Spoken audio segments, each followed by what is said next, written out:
How to hide navigation bar on Android. Hey everybody, welcome back to the channel. In this video we're going to learn how we can hide the navigation bar on Android, so make sure to watch the video till the end. Now if you have this kind of navigation pill at the bottom of your Android, like a gesture, right?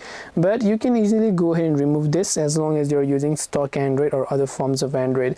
Now the ROM that I'm using is actually a Google Pixel device ROM, so you'll find them, it's an AOSP ROM, so you'll find them if you open up settings.